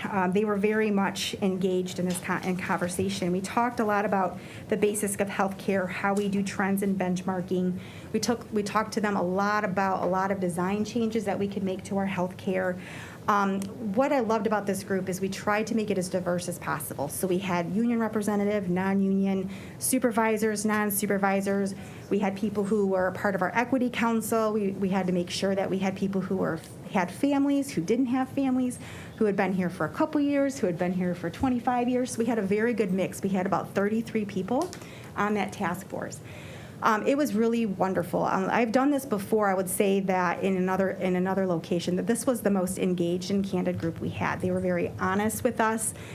They talked a lot about history and culture. I will tell you that when I present to you our plan, I would not have guessed a lot of this stuff. There was a lot of things that it was very fascinating to hear their input and their thoughts around things, and we're going to go into that in a little detail. And then for those that may have been not comfortable talking to us in this task force, they had an opportunity to either reach out to me or Stephanie behind the scenes, and they did.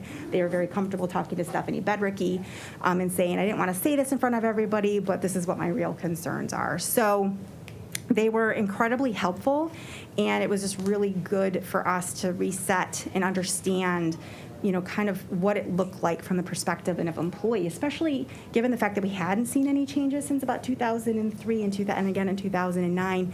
There was a lot of fear around that, and we wanted to make sure that it was a collaborative conversation, and it was. So we're going to go into kind of what we found with this group.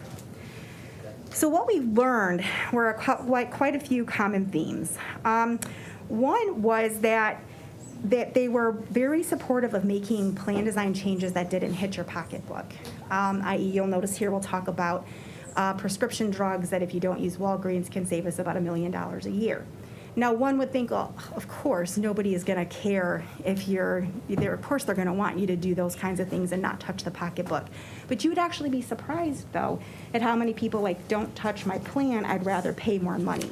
And so in general, that was good to know, because it's not always an assumption that they're interested in doing things that aren't money related. But in general, I will say not every single person, but in general, that was the common consensus, is that what can we do to support saving money behind the scenes before we go into the employee pocketbook. In general, other conversations, we found that they were more amenable to prescription drug plan changes than I've seen in other locations. I will say by the time we were done with the task force, though, and this particular just healthcare, that changed a little bit more. It was more, because we have a couple of options as it relates to our drug costs. You can increase the copay, but we also have a 90-day supply for one copay. So the concern was, if you change the normal formulary and then you also change the 90-day supply, that's a lot in somebody's pocketbook. And so, we as we worked through that was some changes that we wanted to take a look at, and understood that the concern was, well, we'd rather look at some drug changes, not all of them all at once, because then it could get too pricey. One of the things that was interesting, and these last two bullet points kind of go in with each other, and this is where some of my surprises were.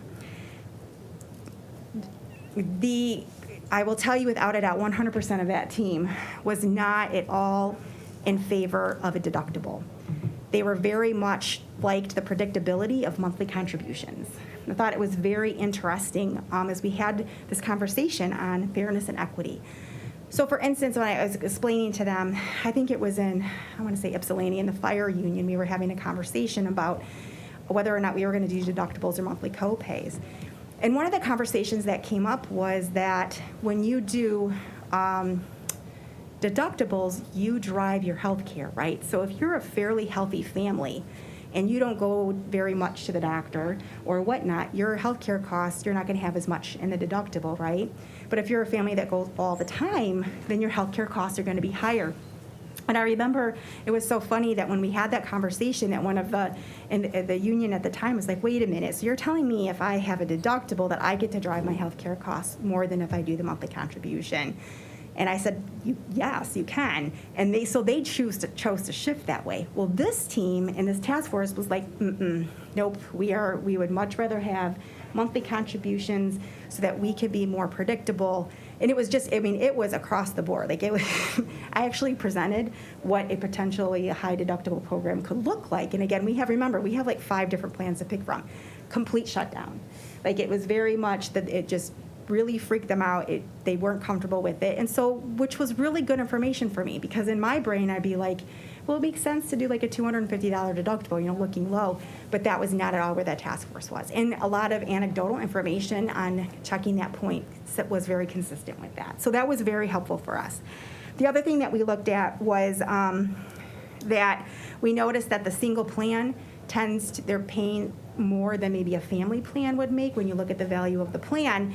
And we talked a little bit about possibly raising the family, but not the single. And that didn't go, again, that for them, that wasn't fair or equitable, and they wanted the same across the board. So that was kind of it was good information. I would have been wrong all day on all of that.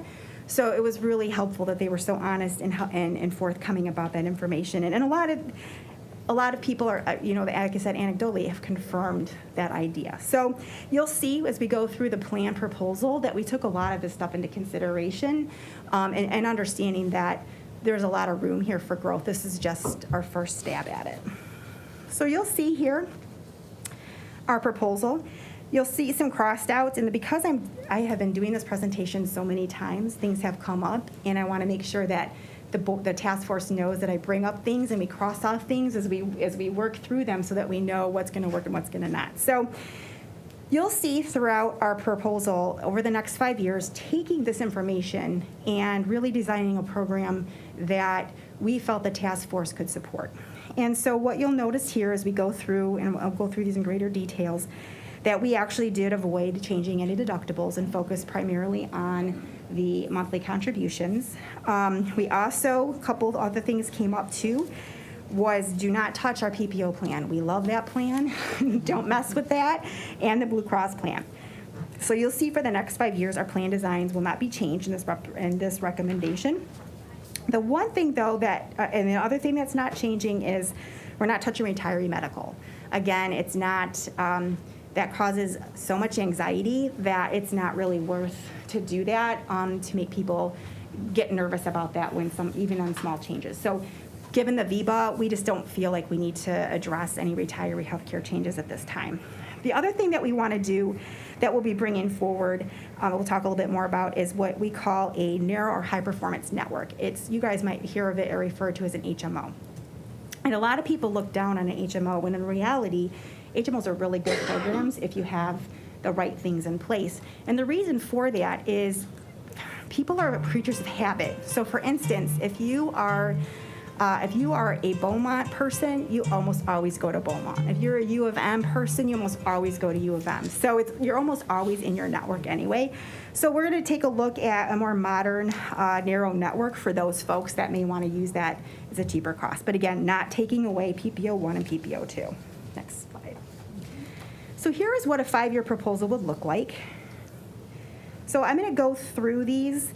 I'm going to talk a little bit about what we call internal controls, and then what we talk about kind of going into the pocketbook. So before we go into internal controls, it's important to note that it's about $10 a paycheck is about $1 million savings for us, for the active employees. So what we've done here is administration and our team is committed to doing everything that we can behind the scenes before we touch a pocketbook.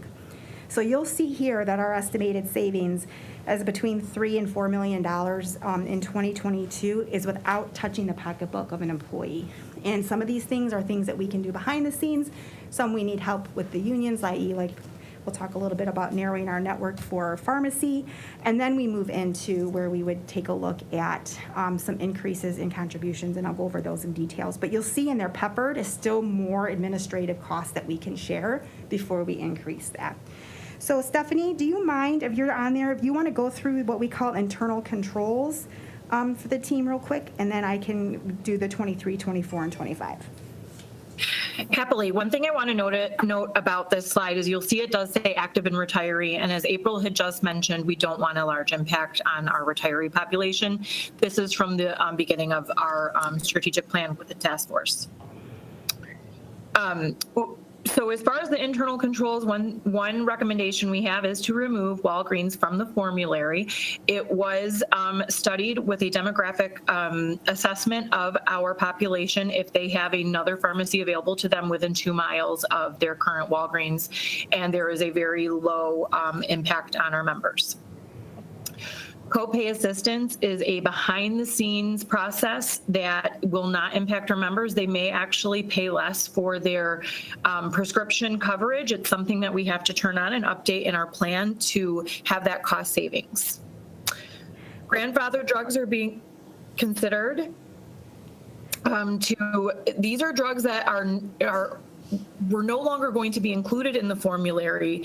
However, the county in the past has opted to keep them on. It is considered that there are other prescription options that would be available if we did omit this. However, if there is a specific drug that one cannot go without, they could go through an appeal process if they did need it. We do anticipate internally within the benefits team conducting medical and prescription claim audits to see if there's any uncovered savings that could help the plan and the budget. Evaluating stop loss coverage, currently we pay premiums, very large premiums for stop loss coverage, and we're trying to determine if there are better ways to do it or self-fund it for that cost savings each year. So just self-funding is because there's a maximum number, like for instance, if there's we try to, like for instance, maybe there's $1 million cap. So the stop loss covers for anything over $1 million, so that we have at least what's called stop loss, so that if we have a $20 million claim, that we're not paying $20 million. So it covers us from those large claims. And then on the copay, since I just wanted to offer that one, this is the really expensive drugs that could be maybe a cancer drug or a very hard to treat illness that you have, like a chronic illness. And so what happens is behind the scenes, they help, it's kind of like a coupon program, if you will, but it's behind the scenes, and often employees end up having a $0 copay on that. Yes, it's more between the manufacturer and the pharmacist. Yep. Thank you. I appreciate that. The removal of dual coverage, I believe we've decided not to move forward with that, but there are several employees and retirees who are dually covered, and the cost is on the county, and there's not a member benefit provided unless it's dental and vision. We would like to enhance subrogation programming for our ASR plan. So when we have claims that have relatively low copays, which April has already defined, when there is an instance where either an insurance company or another entity would be paying for the medical costs, because our insured and our members are paying so little, there's not a large impact on them financially. So an enhanced subrogation would have the insurance company seek out those sorts of funds that our plan should not be paying for, whether there is a lawsuit or an accident or anything of that nature. So we'd like to enhance our plan to actively seek out that cost savings. The next would be a dependent and eligibility audit, where best industry practice is to do this regularly every 2 to 3 years. We will be doing this year to make sure we're removing any ineligible dependents from our plans. And lastly is currently 26-year-olds on a benefit plan. If they turn 26 in January, February, they continue coverage to the end of the calendar year. Industry practice is to have their coverage end at the end of the month in which they turn 26. So by modifying our plan to follow this best practice, we would save a significant amount of money as well. So we went over those really fast. It's really just to show you what we're doing behind the scenes, and even though something might only save $100,000, if you have 10 things that save $100,000, that's $1 million. That's $10 that doesn't go into the cost share. So there's a lot of room for discussion on this, but I just wanted to give you a high-level view of kind of what we're doing behind the scenes to try to save that money. And then you can see in 2023, that's the first time we're asking for employee contribution, and again, it would be $10 a pay period. And then in 2024, again, we're going to do internal controls. In 2025, we'd be recommending an increase of 5/20/40 drugs to 10/30/50. And then in 2026, we would be looking at potentially another employee contribution. But again, depending on where we find ourselves in our audits, and particularly in our medical and prescription drug claim audits, we may not have to. So it just kind of shows you where we're at as it relates to, again, on our back and the front end this year, we're going to do all our administrative functions between $3 and $4 million savings, and then we'll do our other savings throughout the next few years, gets us to almost $7 million. I think we're going to be over that when we look at some of those audits that we're doing. And so our goal was to try to do between $5 and $10 million each year. So this builds. So just remember, once I save it 1 year, it's consistent over the next 5 years. So you can see again that, taking into consideration that task force was really critical, and that's why you'll see the increase into the copay or into the monthly contribution rather than a deductible. And that doesn't mean eventually we won't go there, but right now this group is just not ready for that. So that's the high-level view. So this is just half of the task force. So it's called total rewards. Now we're going to be moving into all the other what we call ancillary benefits, and using the same team as a sounding board for, retirement, long-term disability, short-term disability, tuition reimbursement, wellness, all that kind of stuff. So we'll be working with that team to go over that. So So it's not as scary as, I think there was a lot of rumors we were doing $5,000 deductibles and we were getting rid of all of the really cool plans, and we're not going to do that. But that task force was very invaluable, and the unions we have been negotiating with have been very supportive of this plan as well. Any questions? I threw a lot at you in 15 minutes. Deputy Lynch, we do appreciate you providing us with an update with this proposal. So thank you. It sounds like it's been a work in progress, and I love hearing the development of the group to help work on this, and I love the equity and fairness piece. So thank you. Commissioners, any questions, comments, anything you'd like to bring forward? Commissioner Jackson. Will we be getting a copy of that? I thought, is it in your packet? It should be in the No, packet. it's not. Oh, it's not? Okay. Okay, I can email it to you. You can, Can so, you attach it, please, so that the public can also see it? yeah, I just needed the presentation to be here first so that so it's fine to be attached now. Excellent. Commissioner Gershenson. Just want to thank you and the team. It looked like it was a lot of work, and that you really did put the employees' interests as a priority, so we do appreciate that. Absolutely. Absolutely. You can always contact me privately too if you have more questions. I'd be happy to answer those. Perfect. Well, thank you so much, Deputy Lynch, for joining us this morning. Not just this, but the other items that we had in our agenda. I'll see you next month as well. We look forward to seeing you. Thank you. Commissioners, do we have a motion to receive and file the PowerPoint presentation? Motion by Commissioner Joliet, support by Commissioner Gershenson. Roll call, please. Or you can do a voice. All those in favor signify by saying aye and receiving and filing PowerPoint presentation. Aye. Aye. Opposed? Motion carries. Next up, we'll move on to the last item on our regular agenda, which is our second public comment. The second public comment is for the public to speak on topics other than items that were on our agenda. So is there anyone from the public who would like to address the public or the Legislative Affairs and Government Operations Committee? Please join us at the head of the table. State your name and the community in which you reside in. And as a reminder, we have 3 minutes per person. Good morning. Good morning. My name's Catherine Kennedy. I'm from Lake Orion. And I know there was some discussion about moving all of our identity systems into the internet and Amazon Web Service. And I'm extraordinarily concerned about our confidential information going anywhere in the internet by whatever means. I don't care if it's real estate documents. I don't want voting. I don't want birth or death records. I don't want court records that contain Social Security numbers and other identifying documents like a divorce decree might have. I think it's a huge risk for our entire community, and we have a cyber war going on, whether we know it or not. Russia's completely hacked our gas system on the East Coast. There's no reason to believe that we're better than anybody else that's been hacked so far. Most of them I would tell you don't know about. There's a lot of corporations that aren't going to admit that their data has been compromised because it looks badly for them. And I also note that we have IT contracts with other communities where we have our own clauses in there for confidentiality, that we are required to maintain IT stuff, confidentiality that's legally required. It says, means all information and data that the county is required or permitted by law to keep confidential, including records of county security measures, including security plans, security codes, combinations, passwords, it's any type of identifying information, of course, would be confidential data. So I don't understand why there's this even a desire to put our private confidential data into the internet anywhere.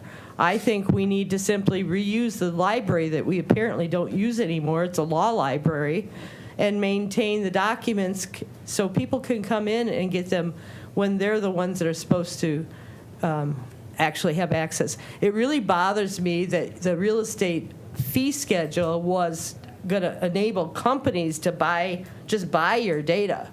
That's a real serious concern. I used to work at a law firm, and one of the first cases I handled was for an immigrant who was here and got rented a house that didn't belong to the person that was collecting all the money. being bilingual, I actually helped them negotiate a lease for the people that were actually there because they would have been on the street. And it wasn't right. But it was actually a pastor who was behind the fraud. And since Mr. Biden has chosen to make fraud no longer a deportable offense for people that aren't citizens of this country, I think we're opening up a huge problem. And I thought we had a cent underwriting as the cybersecurity off the top of my mind, because I know I wrote about it because there was something I saw that indicated they might not be a licensed insurer. And when I sold insurance, if you were not a licensed insurer under the state of Michigan, if the insurer went bankrupt, you were on your own. There was no coverage whatsoever. Please wrap up your public comment, Ms. Thank Kennedy. you. Thank Most insurance coverage is, if it's a license through the state, there is a backup fund to make sure if an insurance company goes bankrupt, there is some other backup. This county, if something like that happened, I don't know that there's any insurance company that could cover that kind of potential liability that we're setting ourselves up for. Thank you very much. Thank you, Ms. Kennedy. Is there anyone else from the public who would like to address the Legislative Affairs and Government Operations Committee? If so, please come to the head of the table, state your name and the community in which you reside in. Hi, Tasha Shergan from Clarkston. Just to piggyback on what Catherine Kennedy mentioned, I found it ironic that there was a whole conversation about does this create income when we're talking about the searches online. It was focused on money, but nobody focused on the fact that there's a privacy issue at stake here, and there are big concerns about the cybersecurity issues. So stepping back from the financial part of it, commissioners really need to focus on what the constituents want and what the citizens want. And just being able to vote on this without hearing what we have to say, it just doesn't seem in balance. And this is not the first time I've had the experience of what the elected officials are doing is not in balance with what the citizens want. I know last time we were at the Lago meeting, you asked me to send you an email, Commissioner Gershenson. I haven't received a response yet. The problem is this happens all the time. I've sent commissioners emails multiple times. I saw an email response from Dave Woodward, which was shocking that he responded. He responded to my friend, and the response was, lose my email.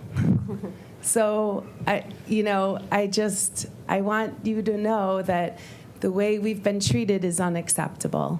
And when I say we, the citizens of Oakland County. So it's important that if you really are the elected officials representing us, that you really do represent us.